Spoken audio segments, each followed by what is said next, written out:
Game of ത്രോൺസിനെ തകർക്കാനെത്തിയ series the wheel of time. ഇത് പറഞ്ഞാൽ കുറച്ച് കൂടിപ്പോകുമെന്നറിയാം, പക്ഷേ ഇതുവരെയുള്ള എപ്പിസോഡുകൾ സൂചിപ്പിക്കുന്നത് അത് തന്നെയാണ്. ഐസഡ എന്ന മന്ത്രവാദിനികളുടെ സംഘടനയിൽ നിന്നും ഒരു കൂട്ടം മന്ത്രവാദിനികൾ അന്ധകാരത്തിന്റെ ചക്രവർത്തിയെ നേടാൻ സാധിക്കുന്ന പുനർജന്മം നേടിയ ഡ്രാഗനെ തേടി യാത്ര പോകുന്നു. അവരിൽ പ്രധാനിയായിരുന്നു മൊറൈൻ സെഡായ്. അവർ ആരും സഞ്ചരിക്കാത്ത വഴികളിലൂടെ സഞ്ചരിച്ച് ഡ്രാഗണിന്റെ പുനർജന്മമാകാൻ സാധ്യതയുള്ള 4 പേർ ടു റിവേഴ്സ് എന്ന ഗ്രാമത്തിലുണ്ടെന്ന് മനസ്സിലാക്കി അവിടെ എത്തുന്നു. എന്നാൽ അതേസമയം അന്ധകാരത്തിന്റെ തിന്മയുടെ ചക്രവർത്തിയായ ഡാർക്ക് വണ്ണിന്റെ സൈന്യം ഇതേ 4 പേരെ തേടി ടു റിവേഴ്സിലെത്തുന്നു. ആരായിരിക്കും ഡ്രാഗൺ? മൊറൈന് ഡ്രാഗനെ കണ്ടെത്താനാകുമോ? ഡാർക്ക് വണ്ണിന്റെ സൈന്യത്തിൽ നിന്നും ആ 4 പേരെ സംരക്ഷിക്കാൻ മൊറൈൻ ആകുമോ? ഇത്തരം ചോദ്യങ്ങൾക്കുള്ള ഉത്തരമാണ് റോബർട്ട് ജോർദന്റെ ദ വീൽ ഓഫ് ടൈം എന്ന നോവലിനെ ആസ്പദമാക്കി അതേ പേരിൽ തന്നെ ആമസോണിൽ റിലീസ് ചെയ്ത ദ വീൽ ഓഫ് ടൈം എന്ന സീരീസ്. വീൽ ഓഫ് ടൈം എന്ന സീരീസിന്റെ കഥ പറയുന്ന സെക്കൻഡ് എപ്പിസോഡിന്റെ സെക്കൻഡ് പാർട്ടാണിത്. അപ്പൊ ആദ്യ ഭാഗങ്ങൾ കാണാത്തവർക്കായി മുകളിൽ ഇപ്പോൾ ഒരു ഐക്കാർഡ് വന്നില്ലേ, അതിൽ ക്ലിക്ക് ചെയ്താൽ മതി കേട്ടോ. അതല്ലെങ്കിൽ ഡിസ്ക്രിപ്ഷനിൽ ഞാൻ ലിങ്കും കൊടുത്തിട്ടുണ്ട്.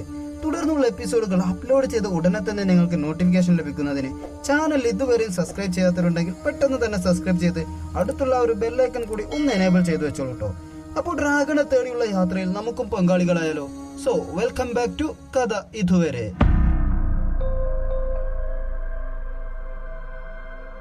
കഴിഞ്ഞ ഭാഗത്തിൽ നമ്മൾ എവിടെയാണ് അവസാനിപ്പിച്ചത്? വൈറ്റ് ടവർ ലക്ഷ്യമാക്കിക്കൊണ്ട് വൈറ്റ് ബ്രിഡ്ജിലെ റിവർ ക്രോസിംഗിലേക്ക് കുതിക്കുന്ന മൊറൈനും സംഘവും. എന്നാൽ പകുതി ദൂരം പിന്നിട്ടപ്പോഴേക്കും അടുത്ത മാരണങ്ങൾ എത്തിക്കഴിഞ്ഞിരുന്നു. ഐസഡായികളുടെ ഘാതകർ വൈറ്റ് ക്ലോക്സ്. മൊറൈൻ ഉടനെ തന്നെ തന്റെ മാന്ത്രിക മുദ്ര ലാനിന് കൈമാറുകയാണ്. കാരണം വൈറ്റ് ക്ലോക്സ് എങ്ങാനും അത് കണ്ടാൽ മൊറൈന്റെ കഥ അവിടെ തീരും. ഇപ്പൊ അവരുടെ നേതാവ് അവരോട് കുറച്ച് ചോദ്യങ്ങളൊക്കെ ചോദിക്കുന്നുണ്ട്, ആരാ എന്താണെന്നൊക്കെ ചോദിച്ചിട്ട് അവരെ പോകാൻ അനുവദിക്കുന്നു. എന്നാൽ തുടക്കത്തിൽ നമ്മൾ കണ്ട ആ ക്രൂരനായ ഒരു വൈറ്റ് ക്ലോക്കില്ലേ, വാൽഡ, അതാണ് അയാളുടെ പേര്. വാൽഡ ഇപ്പോൾ എല്ലാവരെയും പരിശോധിക്കുകയാണ്. കുതിരകളെ അടക്കം ലോഗാനിന്റെ സൈന്യത്തെ നേരിടാൻ പ്രതിരോധിക്കാൻ വൈറ്റ് ടവർ 8 ഐസഡായികളെ അയച്ചിട്ടുണ്ട്. അതിൽ ആരെങ്കിലും ആണോ ഇവർ എന്നാണ് വാൽഡ പ്രധാനമായും ചെക്ക് ചെയ്യുന്നത്. ഓൾറെഡി 7 ഐസഡായികൾ വാൽഡയുടെ കയ്യിലകപ്പെട്ടിട്ടുണ്ട്. ഇപ്പൊ മൊറൈനെ പരിശോധിക്കുന്ന വാൽഡ അവളുടെ മുറിവിൽ അറിയാതെ പിടിക്കുകയാണ്. വേദന കൊണ്ട് പുളഞ്ഞ മൊറൈൻ എന്താണ് ടു റിവേഴ്സിൽ സംഭവിച്ചതെന്ന് വിവരിച്ചു കൊടുക്കുന്നു. പറഞ്ഞാൽ വിശ്വസിക്കില്ല. മൗണ്ടൻസ് ഓഫ് മിസ്റ്റിന്റെ അടുത്താണ് ഞങ്ങളുടെ ഗ്രാമം. ഒരു ഭീകര രൂപി 8 അടി ഉയരം കാണും, കാട്ടുപന്നിയുടെ വായ. അവ കൂട്ടമായി വന്ന് ഞങ്ങളുടെ ഗ്രാമം നശിപ്പിച്ചു. അങ്ങനെ സംഭവിച്ച മുറിവാണിത്. ഇത്രയും പറഞ്ഞ അവൾ തന്റെ മുറിവ് കാണിച്ചു കൊടുക്കുകയാണ്. ട്രോളോക്കുകളാണ് ഇത് ഒപ്പിച്ചതെന്ന് വൈറ്റ് ക്ലോക്സിന്റെ നേതാവിന് മനസ്സിലായിട്ടുണ്ട്. അയാൾ ഇപ്പോൾ പറയുകയാണ്, ഞങ്ങൾ ഐസഡായികളുമായി അത്ര രസത്തിലല്ല. വൈറ്റ് ബ്രിഡ്ജിലെത്തിയാൽ അവരിൽ ഒരു സ്ത്രീയെ കണ്ടുപിടിക്കുക, അവർക്ക് ഈ മുറിവുണക്കാൻ കഴിയും. ശേഷം വൈറ്റ് ക്ലോക്സ് അവിടെ നിന്നും പോകുന്നതിനിടയിൽ നിങ്ങളുടെ എല്ലാവരുടെയും മുഖം എന്നും എന്റെ ഓർമ്മയിലുണ്ടാകും, നമുക്ക് വീണ്ടും കാണാമെന്നും പറഞ്ഞാണ് വാൽഡ പോകുന്നത്. പിന്നീട് വൈറ്റ് ടവർ ലക്ഷ്യമാക്കി പോവുകയാണല്ലോ മൊറൈനും സംഘവും. ഇതിനിടയിൽ ഇപ്പോ എഗ്വൻ മൊറൈനോട് ചോദിക്കുന്നുണ്ട്, 3 ഓത്സ് അത് ലംഘിക്കാനാവില്ലെന്നല്ലേ നിങ്ങൾ പറഞ്ഞത്, എന്നിട്ട് ഇപ്പോൾ ലംഘിച്ചല്ലോ. നിങ്ങൾ കള്ളം പറഞ്ഞില്ലേ? മുറിവുകളൊക്കെ നിങ്ങൾക്ക് തന്നെ ഉണക്കാൻ കഴിവുള്ളതല്ലേ, പിന്നെ എന്തിന് കള്ളം പറഞ്ഞത്? അതുപോലെ വൈറ്റ് ബ്രിഡ്ജിൽ നിങ്ങൾക്കൊരു സഹോദരി ഉണ്ടെന്ന് പറഞ്ഞതും കള്ളമല്ലേ? ഇപ്പൊ മൊറൈൻ പറയുകയാണ്, 3 ഓത്സ് അത് ലംഘിക്കാൻ ഞങ്ങൾക്കാവില്ല. ഞാൻ കള്ളം പറഞ്ഞിട്ടില്ല.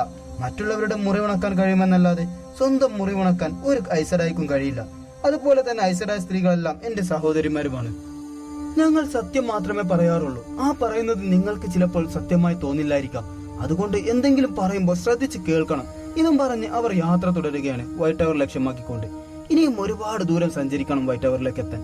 2 ദിവസമായില്ലേ തുടർച്ചയായ യാത്ര. അത് എല്ലാവരിലും നന്നേ ക്ഷീണം പകർത്തിയിട്ടുണ്ട്. ഒരു ആവേശത്തിന് ഇറങ്ങി തിരിച്ചതാണ്. പുല്ല് വരണ്ടായിരുന്നു. അവിടെ സ്വന്തം ഗ്രാമത്തിലിരുന്ന് ട്രോളോക്സിന്റെ കൈകൊണ്ട് മരിക്കുന്നതായിരുന്നു ഇതിലും ഭേദമാണെന്ന് ഇപ്പോ എല്ലാവരുടെയും മനോഭാവം. ഇത് മനസ്സിലാക്കിയ മാറ്റ് എല്ലാവരുടെയും മൂടൊന്നും മാറ്റാൻ വേണ്ടി ഒരു പാട്ട് പാടുകയാണ്. അത് അവരുടെ ഗ്രാമത്തിലെ തന്നെ ഏറ്റവും പ്രശസ്തമായ ഒരു പാട്ടായിരുന്നു കേട്ടോ. അതുകൊണ്ട് ബാക്കിയുള്ളവരും അത് ഏറ്റുപാടാൻ തുടങ്ങി. അങ്ങനെ അവരുടെ ബോറടിയൊക്കെ മാറ്റിയെടുക്കുകയാണ്. അവർക്കിത് വെറും ഒരു പാട്ട് മാത്രമായിരുന്നു. എന്നാൽ അതിന് പിന്നിൽ മറ്റൊരു ചരിത്രം കൂടി ഉണ്ടായിരുന്നു. അത് അവർക്കൊന്നും അറിയില്ലായിരുന്നു കേട്ടോ. എന്നാൽ ആ ഒരു ചരിത്രം മൊറൈൻ അവർക്ക് പറഞ്ഞു കൊടുക്കുകയാണ്. മനേതരൻ എന്ന ഗ്രാമത്തിന്റെ പാട്ടാണിത്. മനേതരൻ എന്നത് ഒരു പഴയ ഭാഷയാണ്. മൗണ്ടൻ ഹോം, അതായത് മലവീട് എന്നർത്ഥം. ആ സ്ഥലമാണ് ഇപ്പോൾ ടു റിവേഴ്സ് എന്നറിയപ്പെടുന്നത്.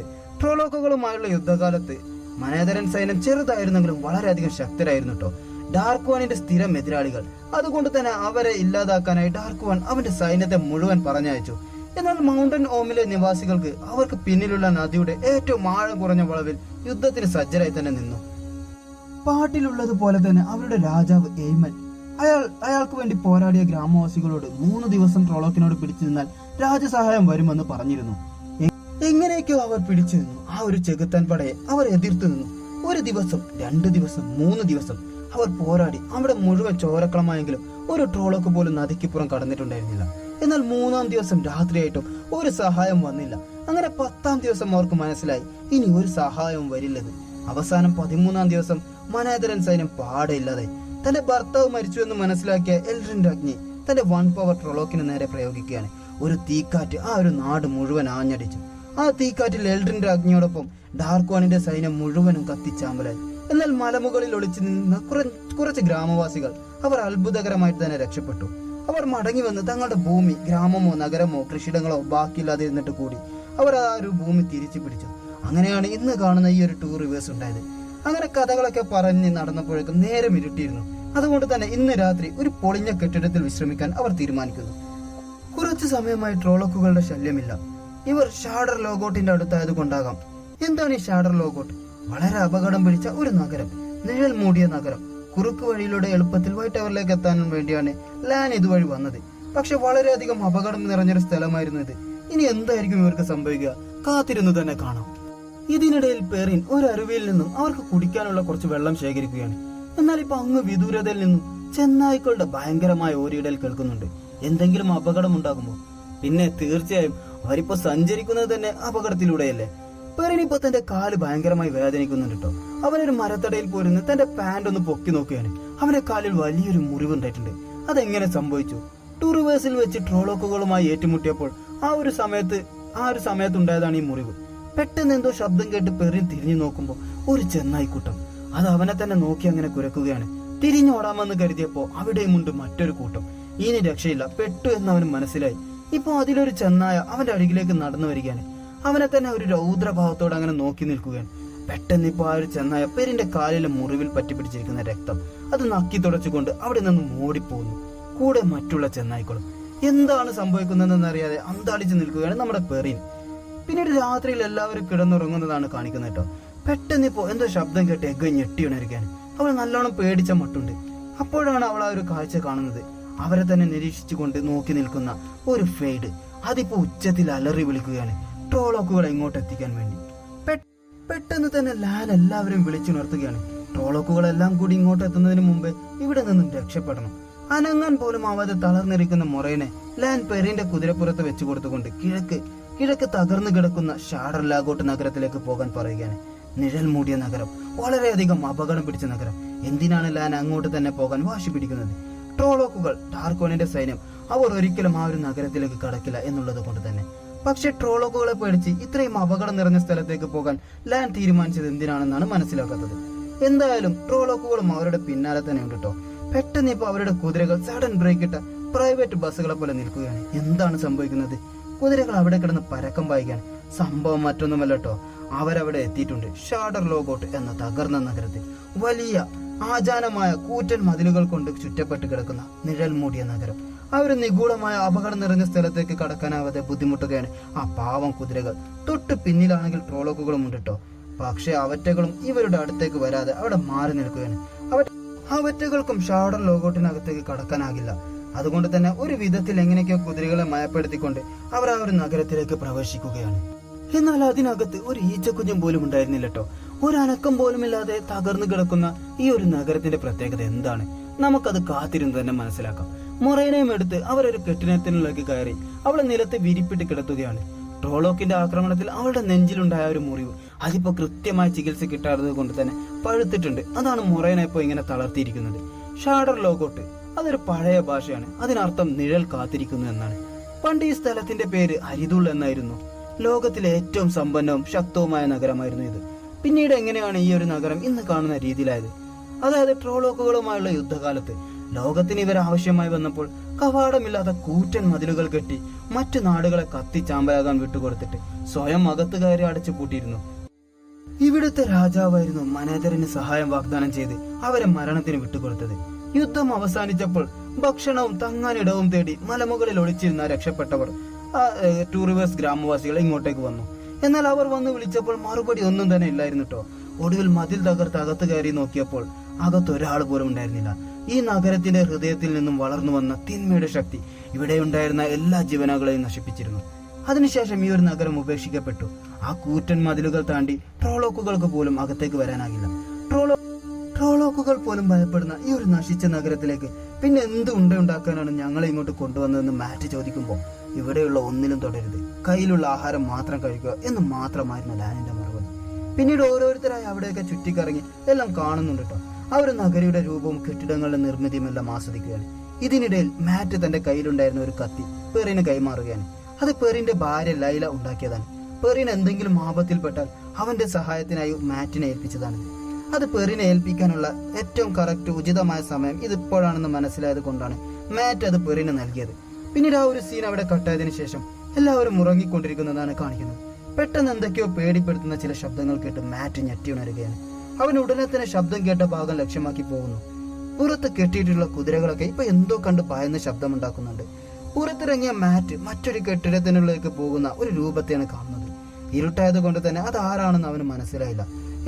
ഏതായാലും ആ ഒരാളെ ആ ഒരു രൂപത്തെ പിന്തുടരാൻ തന്നെ മാറ്റ് തീരുമാനിച്ചു. അങ്ങനെ അവസാനം അവനൊരു മുറിയിൽ ഒരു പ്രത്യേക തരത്തിലുള്ള ഒരു പെട്ടി കാണുന്നു. ഈ ഒരു നാട് നശിച്ച സമയത്ത് രാജാവിന്റെ കയ്യിൽ നിന്ന് നഷ്ടപ്പെട്ടതാവാം എന്ന് കരുതി അവൻ ആ ഒരു പെട്ടി തുറക്കുകയാണ്. നിർത്താതെ ശബ്ദമുണ്ടാക്കിക്കൊണ്ടിരിക്കുന്നു. അവയുടെ അടുത്തേക്ക് ഒരു നിഴൽ വന്നുകൊണ്ടിരിക്കുന്നു. നിഴൽ തട്ടിയ കുതിരകൾ അവിടെ തന്നെ ചാരമാവുകയാണ്. എന്താണ് ഇവിടെ സംഭവിക്കുന്നത്? ഇതാണോ ഷാഡർ ലോഗോട്ടിന്റെ പ്രത്യേകത? ഇതാണോ നിഴൽ മൂടിയ നഗരം എന്ന് വിളിക്കാൻ കാരണം? ഇതാണോ നിഴൽ കാത്തിരിക്കുന്നു എന്ന് പറയാൻ കാരണം? ആ ഒരു കടാര മാറ്റെടുത്തത് കൊണ്ടാണോ, ഉറയിൽ നിന്ന് മൂരിയത് കൊണ്ടാണോ ഇങ്ങനെയൊക്കെ സംഭവിക്കുന്നത്? കുതിരകളുടെ ശബ്ദം കേട്ട് പെറിനും മെഗ്ഗനും റാൻഡും അവിടെ എത്തിയിട്ടുണ്ട്. ഒരു കുതിര ചാരമാവുന്നതിന് അവർ നേർസാക്ഷികളാകുന്നു. അവർ നന്നായി ഭയന്നിട്ടുണ്ട്. ഇവിടുത്തെ അപകടത്തെ പറ്റി അവർക്കൊരു നിശ്ചയം ഉണ്ടായിരുന്നില്ലല്ലോ. മറ്റു കുതിരകളൊക്കെ ഇപ്പോൾ അവിടെ നിന്ന് ജീവനം കൊണ്ട് ഓടിയിട്ടുണ്ട് കേട്ടോ.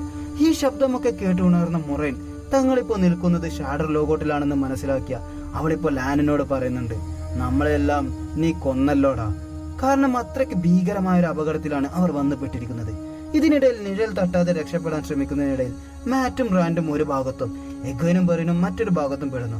അവർ രണ്ട് ടീമായി എതിർ ദിശയിൽ ഓടി രക്ഷപ്പെടുകയാണ്. ഇനി എന്തായിരിക്കും ഇവിടെ സംഭവിക്കാൻ പോകുന്നത്? അവർക്ക് വീണ്ടും ഒരുമിക്കാനാകുമോ? ആ ഒരു നിഴൽ ആ നഗരം മുഴുവനും വ്യാപിക്കാൻ തുടങ്ങിയിരുന്നു. ഏതു വഴിക്കാണ് പോകേണ്ടതെന്ന് ആർക്കും ഒരു നിശ്ചയവുമില്ല. ലാനും മൊറൈനും കുതിരപ്പുറത്ത് അവിടെ നിന്ന് രക്ഷപ്പെടുന്നുണ്ട്. എന്നാൽ ഈ ഒരു 4 സംഘത്തിന് ശരിക്കും അവിടെ അവർ പെട്ടിരിക്കുന്നു. റാൻഡും മാറ്റും ലോക്ക് ചെയ്യപ്പെട്ട പുറത്തേക്കുള്ള ഒരു വാതിലിന് മുമ്പിലും പെറിനും മെഗനും ഷാഡർ ലോഗോട്ടിന്റെ കൂറ്റൻ മതിലിന് മുകളിലും ഒറ്റപ്പെട്ടു. രണ്ട് ടീമും എതിർ ദിശയിലാണ് രക്ഷപ്പെടാൻ ശ്രമിക്കുന്നത്. റാൻഡും മാറ്റും എങ്ങനെയൊക്കെ ആ വാതിൽ തുറന്ന് പുറത്തിറങ്ങിയപ്പോ മറ്റൊരു വാതിൽ ശരിക്കും അവർ ലോക്കായി പോയി. എന്നാലും ധൈര്യം കൈവിടാതെ ആ ഒരു വാതിലും തുറക്കാൻ ശ്രമിക്കുകയാണ്. അവരുടെ ആ ഒരു ശ്രമം വിഫലമായില്ല കേട്ടോ. ആ ഒരു വാതിൽ ചവിട്ടി തുറന്നുകൊണ്ട് തന്നെ അവർ രണ്ടുപേരും പുറത്തിറങ്ങുകയാണ്. അതേസമയം മെഗ്വനും പെറിനും ഇനി നോക്കി നിന്നിട്ട് കാര്യമില്ല എന്ന് മനസ്സിലാക്കി ആ ഒരു മതിലിന് മുകളിൽ നിന്ന് താഴേക്ക് എടുത്ത് ചാടുന്നു. ഭാഗ്യവശാൽ ആ ഒരു ഭാഗത്ത് പുഴയായതിനാൽ തന്നെ പരിക്കുകളൊന്നും കൂടാതെ തന്നെ എഗ്വനും പെറിനും രക്ഷപ്പെടുന്നുണ്ട്. പുറത്തെത്തിയ റാൻഡും മാറ്റും പുഴ വക്കിൽ തന്നെയാണുള്ളത് കേട്ടോ. പക്ഷെ മറ്റൊരു ഭാഗത്താണെന്ന് മാത്രം. അവരിപ്പോ ഒരു മരത്തടിയിൽ കയറിയിരുന്ന് ആ ഒരു പുഴ കടക്കാനുള്ള ശ്രമത്തിലാണ്. ഇതേ സമയം ലാനും മൊറൈനെ കൊണ്ട് സുരക്ഷിതമായി തന്നെ ആ ഒരു കോട്ടക്ക് പുറത്തെത്തിയിട്ടുണ്ട്. പുഴയിൽ നിന്നും കരക്ക് കയറിയ എഗ്വനും പെറിനും അവരുടെ കൂട്ടുകാരെ വിളിച്ച് അലറുകയാണ്. റാൻഡിനെയും മാറ്റിനെയും അവിടെയൊക്കെ തിരയുകയാണ്.